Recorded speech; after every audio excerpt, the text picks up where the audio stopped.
नमस्कार दोस्तों, स्वागत है आप सभी का इन खबर यूपी पर। लोकसभा चुनाव के पहले चरण का मतदान 19 अप्रैल को होना है और इसको लेकर तैयारियां जोर शोर से चल रही हैं। पश्चिमी उत्तर प्रदेश के 8 सीटों पर मतदान होना है, लेकिन अगर उत्तर प्रदेश की बात करें तो 2 सीटें ऐसी हैं जिसको लेकर बीजेपी और कांग्रेस के बीच कसमकस का दौर जारी है। हालांकि वो 2 सीटें हैं अमेठी और रायबरेली की, और अमेठी सीट से बीजेपी ने अपना प्रत्याशी सामने पहले ही कर दिया है, यानी कि स्मृति ईरानी बीजेपी की प्रत्याशी है और कांग्रेस की तरफ से अमेठी और रायबरेली को लेकर अभी भी चुप्पी बरकरार है। अब इसी को लेकर जो एक चर्चा चल रहा है कि वायनाड में चुनाव संपन्न होने के बाद, यानी कि 26 तारीख के बाद जो है राहुल गांधी अमेठी की तरफ रुख कर सकते हैं। इसी को लेकर बीजेपी प्रत्याशी स्मृति ईरानी ने जमकर राहुल गांधी के ऊपर निशाना साधा।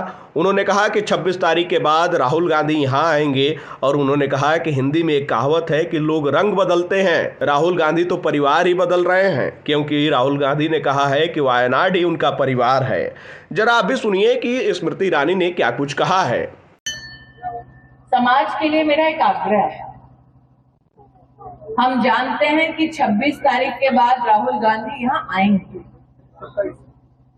हम ये भी जानते हैं कि उन्होंने हर 2 दिन में अपने वक्तव्य में इस बात को प्रदर्शित किया है कि वायनाड ही उनका परिवार है। हिंदी में कहावत होती है, लोग रंग बदलते हैं। हम लोगों को रंग बदलते देख पाए हैं, लेकिन परिवार बदलते पहली बार देखे हैं। 26 तारीख के बाद जब वो आएंगे अपने टोले के साथ, धर्म और जाति के आधार पर हमको बांटने का वो दुस्साहस करेंगे। इसलिए समाज में हम सबको सचेत रहना। अगर हमारे समाज को कोई बांटना चाहे, सनातन विरोधी तो वो है ही।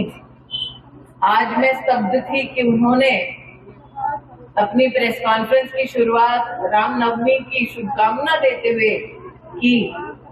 जिस व्यक्ति के परिवार ने कोर्ट में एफिडेविट दे दिया कि भगवान राम का कोई अस्तित्व नहीं। लीला देखो भगवान की कि आज नहीं कि नवमी के शुभ अवसर पर उसी व्यक्ति को नवमी की शुभकामना देने के लिए भगवान ने स्वयं विवश किया।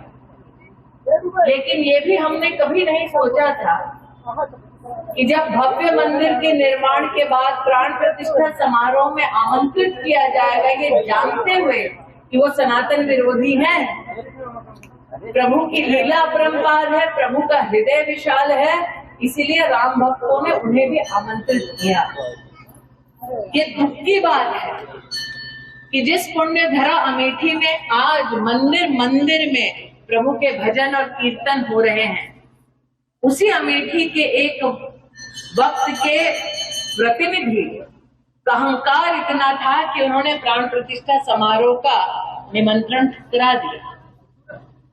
जो भगवान को ठुकरा दे वो इंसान का क्या होगा।